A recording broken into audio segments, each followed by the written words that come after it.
Shalom Sobat WB yang dikasihi Tuhan. Renungan Harian Wanita Bijak hari Kamis tanggal 30 Oktober tahun 2025. Berjudul Berakar di dalam Kristus. Firman Tuhan diambil dari kitab Kolose pasal 2 ayat 6 sampai 15. Kolose pasal 2 ayat 6 sampai 15. Mari kita berdoa.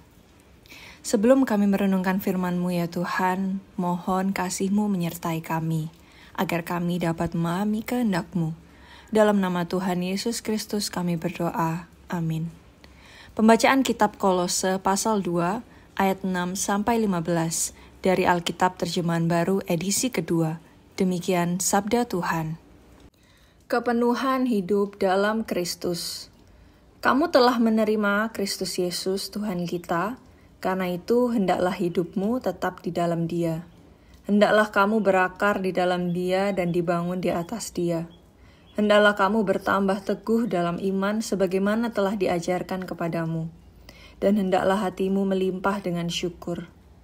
Hati-hatilah supaya jangan ada yang menawan kamu dengan filsafatnya yang kosong dan palsu, menurut ajaran turun-temurun dan roh-roh dunia. Tetapi tidak menurut Kristus, sebab dalam Dialah berdiam secara jasmaniah seluruh kepenuhan keilahian, dan kamu telah dipenuhi di dalam Dia. Dialah kepala semua pemerintah dan penguasa. Dalam Dia kamu telah disunat, bukan dengan sunat yang dilakukan oleh manusia, tetapi dengan sunat Kristus yang terdiri dari penanggalan tubuh yang berdosa. Karena dengan Dia, kamu dikuburkan dalam baptisan, dan di dalam Dia kamu turut dibangkitkan juga melalui kepercayaanmu kepada kerja kuasa Allah yang telah membangkitkan Dia dari antara orang mati. Kamu juga, meskipun dahulu mati oleh karena pelanggaranmu dan oleh karena tidak disunat secara lahiriah, telah dihidupkan Allah bersama-sama dengan Dia, sesudah Ia mengampuni segala pelanggaran kita dengan menghapuskan surat utang yang mendakwa kita dengan ketentuan-ketentuan hukum. Itu ditiadakannya dengan memakukannya pada kayu salib. Ia telah melucuti pemerintah-pemerintah dan penguasa-penguasa dan menjadikan mereka tontonan umum dalam kemenangannya atas mereka. Demikianlah sabda Tuhan. Berbahagialah mereka yang mendengarkan firman Tuhan dan melakukannya. Haleluya.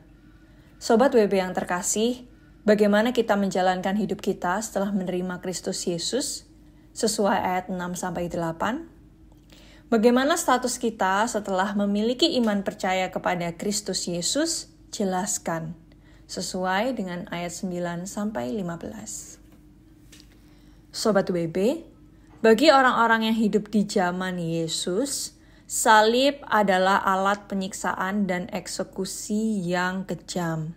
Salib itu tidak hanya dimaksudkan untuk mendatangkan penderitaan dan kematian, tetapi juga untuk mematikan dengan cara yang traumatis, mempermalukan di depan umum sehingga setiap orang tahu hukuman yang akan diterima jika mereka tidak mentaati pemerintahan Roma pada saat itu. Tidak ada seorang pun ingin berakhir tragis seperti itu di kayu salib. Pengalaman yang paling menyakitkan bagi Tuhan Yesus mungkin bukan hukuman aniaya dari para tentara Romawi, melainkan pengkhianatan ditinggalkan orang-orang terdekatnya serta murid-muridnya.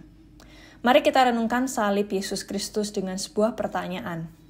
Mengapa Yesus rela diperlakukan demikian? Ia ditolak, dipukuli, dicemooh, dihianati, ditinggalkan, dan disalib demi aku. Dalam renungan hari ini, firman Tuhan yang tertulis dalam Kolose pasal 2 ayat 14 menyampaikan bahwa Yesus melakukannya agar kita terbebas dari hutang yang kita miliki yang begitu mengancam kehidupan kita. Dan Ia benar-benar melakukannya dan taat sampai mati, supaya dakwaan dan tuduhan yang mengarah kepada kita lunas terbayarkan oleh dirinya yang menjadi korban penghapusan hutang dan dosa-dosa kita. Paulus mengajarkan kepada kita, setiap orang percaya sesungguhnya kita terpanggil untuk hidup di dalam Dia. Hendaklah kehidupan kita berakar, dibangun, dan bertambah teguh di dalam Yesus, sehingga kita tahu membedakan mana ajaran Kristus dengan ajaran dunia ini. Terus bertumbuh dalam pengenalan akan Kristus adalah pilihan bijaksana. Pandanglah terus kepada salib Yesus sebagai pengingat bahwa Yesus telah menaklukkan dosa kita dan membawa kemenangan atas diri kita. Karena itu, hiduplah untuk Kristus, Sang Pemenang kehidupanmu, dan teruslah berakar di dalam firman-Nya. Sebelum kita membagikan kepada rekan kelompok pemuritan tentang berkat yang kita terima dan komitmen kita, mari kita berdoa. Tuhan Yesus, terima kasih karena Engkau rela menderita di kayu salib demi menebus dosaku.